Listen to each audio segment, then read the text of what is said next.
All right, welcome back. It's the Ultimate Cleveland Sports Show. We've done Cavs, we've done some Browns. Now it's time to talk about the Guardians, team that is not playing good baseball.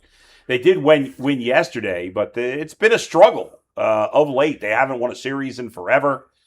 They did salvage the final game with the White Sox yesterday, a game they blew in the ninth. Cade Smith has blown consecutive save opportunities. Overall, the stats, you look at the season, 36.11 innings pitched. What does that mean? 0.1. What is this 11 craziness? Mike, you were very sensitive about that. Mike gave me a dirty look. Ooh. He's angry that I pointed out. I'm not supposed to point that out. I forgot. We'll move on. Cade Smith, he has struggled. Yeah. He is not. I do. Well, I'm overstating. He has struggled the last two appearances. The numbers don't look great, but overall, I think he's been fine. Yes. But he's not been quite. If you look at the overall numbers, he's not been quite as sharp as we've seen him in the past. Do you think that they should just move him to one inning and that's it, and stop bringing him in the eighth? When they brought him in the eighth the other day, I didn't have a problem with it. I didn't either. Pitched in forever, so no, I don't think that's an issue. But I do wonder if it's better to just get him up and down one time and just make that his role going forward. Because he was a multiple inning guy earlier. Yeah, and in the playoffs, you're going to have to pitch more than an inning. Yeah, I don't know. I mean, I don't want to make too much about a little bit of a bumpy stretch. Yeah.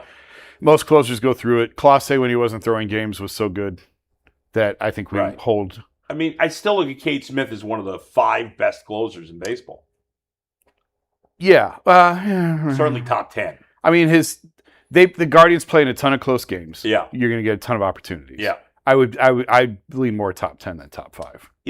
There's a lot of teams, you don't even know who their closer is. A lot. Well, yeah, it's the era of, or there's a guy for 3 weeks and then there's another guy for 3 weeks. This is the era of bullpen by committee, or closers come in for the 8th inning depending on the pocket of the lineup that you're in. Yeah. So, I mean, yeah, I'd say he's in the top 10. They're a team that's searching for a lot of answers right now. Yeah. I think it's fair to ask questions about the management and all that. To see that happen twice in 3 days is alarming. The fact is they're struggling so badly right now that they'll take one win and get the heck out of town with it, right? Just tread water. Tread water what they're right doing. now. I mean, but listen, the injuries are not an excuse. So we've talked about this before. Other teams are dealing with them. The White Sox are without their best hitter, and they're playing decent baseball, right? Like pretty good baseball. They're tied.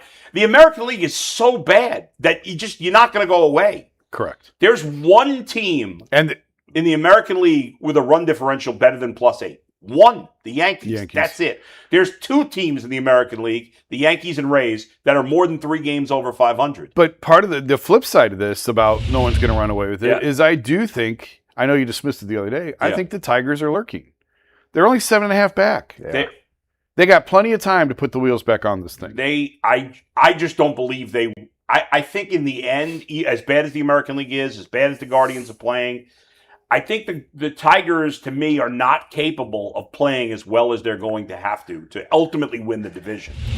But that's not a 0% chance, sure. Yeah, no, you can't dismiss it right now. I'm not saying there's no chance. I just think I'm not buying it. I'm still betting on the Guardians to win the division as bad as they're playing. We talked the other day about, obviously this series had some juice, right? The Guardians went to Chicago, who's this upstart team. They only led by 1 game coming in. They have their issues. But regardless of who they were playing or what the circumstances were, they needed quality starts. They got one from Bobby. Williams was better. Yeah. They got one from Bobby, and they got another one from Messick, who's been awesome. So the Cade Smith thing is one thing, but they needed quality starts. They needed that from Tanner Bobby because they're leaking in a lot of places. So you got to plug them one at a time, I guess, is what I'm trying to say. Yeah, I mean, the lineup is a mess. Kahlil Watson, who I think started like 0 for 13, 0 for 14, carried them in that series. Yeah. What do you have, 7 ribbies in the series? 6, I think 6. 23 years old. You hit your play on this team, especially right now. Yeah. Absolutely. I'm going to say every day till it happens that they should call Cooper Ingle up. The guy is dominating in the minors. I'm not sure what's happening, but 6 ribbies.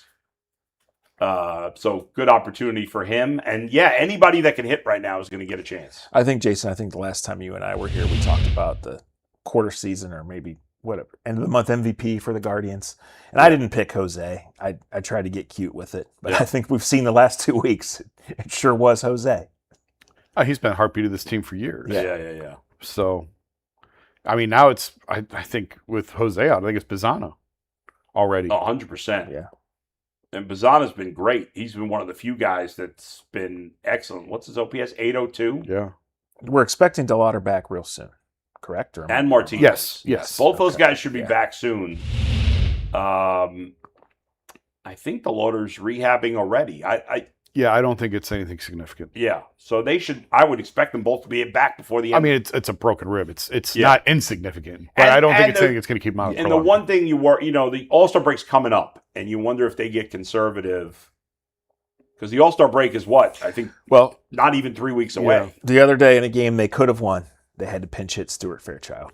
So I don't understand why if that doesn't push everyone involved to say. Oh, I saw a great stat on Stuart Fairchild. Isn't he doesn't he have 80% of his at-bats or strikeouts, something like that? Yeah, someone tweeted, and I don't know who tweeted this, and I apologize for not knowing the name. Yeah. But if strikeouts were the goal, if strikeouts were good, he'd be a Hall of Famer. He's hitting .737. His strikeout batting average. His strikeout batting average is .737. Oh, my God. What? Amazing. So you're telling me he strikes out 3 out of every 4 at-bats? Yeah, pull up yes. his season Pretty stats much. right now. I'm pulling them up for you. Yeah. Stuart Fairchild has 19 at-bats this season. He struck out 14 times.